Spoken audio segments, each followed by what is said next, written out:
yonente bi sallallahu alayhi wa sallam nee na xayrukum man yurja xayruhu wa yu'man sharruhu. yonente bi nee na ki gën ci nit ñi, ki gën ci yéen lu baax rek lañuy xaar ci moom, te nit ñi amul lu ñuy ragal ci moom. xam nañu ne du leen def dara. boo leen di romb nit ñi dañuy yaakaar ne ab nit bu leen di njëriñu la, bu leen dul def lu bon. su dee loolu la kon bokk ngeen ci nit ñu gën. nu ngeen di doxalee dafay wax lu bari. boo leen amee sikkim bi wàcc ba ci suuf sax waaye ngeen am reetaan bu rafet, subhanallah, loolu dina seddloo xol bi gën a dëgër. xeeti nit yu leen di xool ba pare teg si kii ban xeetu jullit la, lu muy def fii.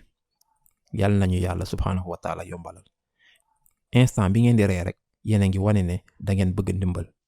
ngeen di jéem a waxtaan, ngeen di nuyoo, di fay nuyoo, subhanallah, loolu dafay changer gis-gisu nit ñi.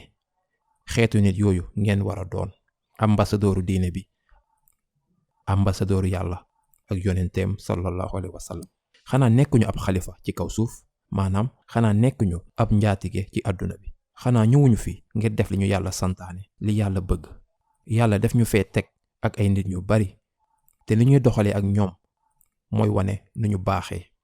loolu tax na yonent bi Muhammad sallallahu alayhi wa sallam ne ki gën ci nit ñi, maanaam ki gën ci yéen mooy ñooñu nga xam ne lu baax rek lañuy xalaat ci ñoom, te nit ñi amuñu lu ñuy ragal ci ñoom.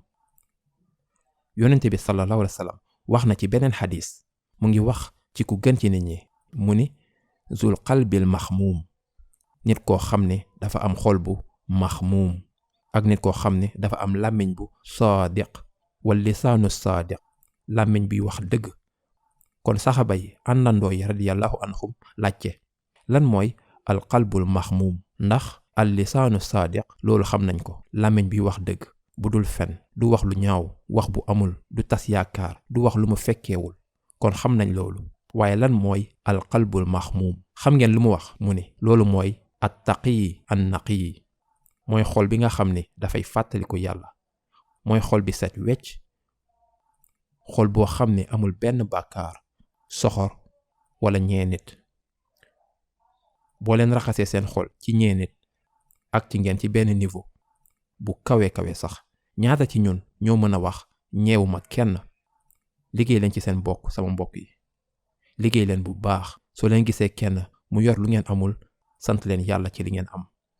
da ngeen war a xool ci ñoo xam ne amuñu sax li ngeen am. problème bi ak ñun dañoo gaaw ci xool lan lu ñeneen ñi am te amuñu ko, ba pare ñuy wax oh, waaye duñu xool mukk ñooñu di ñu xool ba pare di wax oh, subhanallah. ñoo ngi wax oh ci ñun, ñu nit ñu ngi wax oh ci keneen, te xam nañ bu baax ne yàlla rek mooy maye, subhanallah.